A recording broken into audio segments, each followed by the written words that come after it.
Macmillan Audio presents Like Lions by Brian Panowich. Narrated for you by Brian Troxell.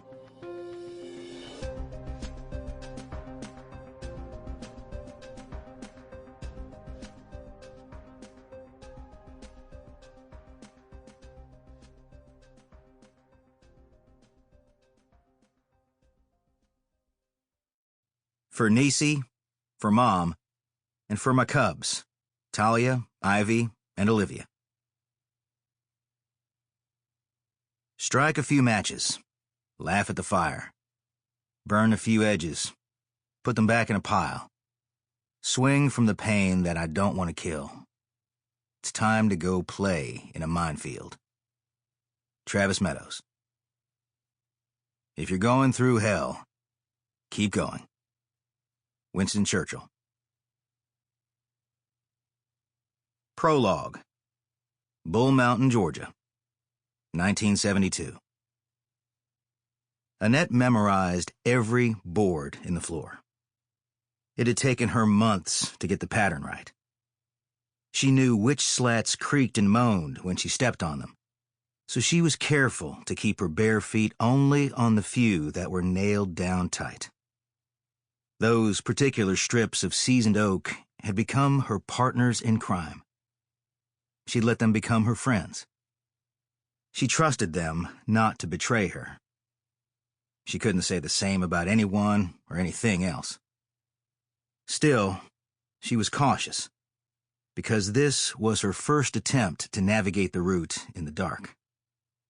She counted to 10 every time she eased her weight down on each of them, and stepped in a slow-motion zigzag pattern down the main hall of the house. She passed the room shared by her two oldest boys.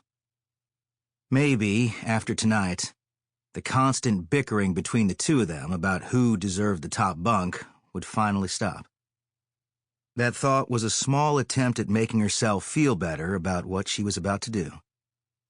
She paused at the boys' door and listened to the slightly broken snore brought on by her middle son's deviated septum.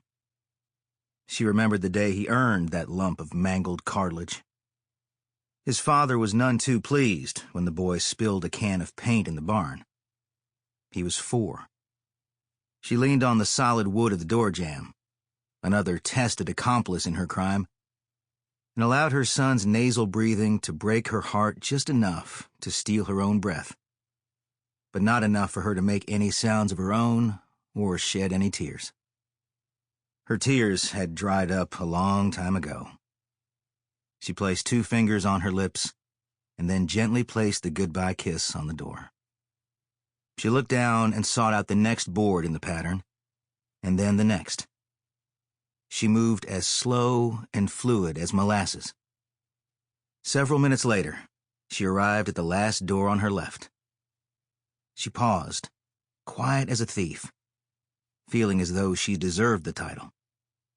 She gently tucked the dollar store gym shoes she'd been holding tight into her armpit. She'd fished them out of a dumpster down in Waymore a few weeks ago on one of her unchaperoned trips to the valley, and hidden them under the bridal chest in her closet. They were men's shoes and 2 sizes too big, but they would keep her feet safe from any thorns or bramble on the forest floor outside. Safer than anything she'd been allowed to own. She let her hand rest on the tarnished brass of the bedroom's doorknob. Still moving at a snail's pace, she took nearly a full minute to turn the knob enough for the metal tooth of the lock to clear the latch.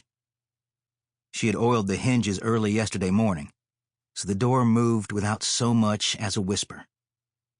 That door had also become part of her crime. She took her time inching it open. The baby was sleeping. Annette crossed the moonlit room, still careful of each practiced footfall, and watched her youngest son's chest rise and fall in his crib. The sight of him was enough for her to find out she did still have the ability to cry. As she stood above the crib, her tears began to swell behind the dark pockets of skin that circled her eyes. Sample complete. Ready to continue?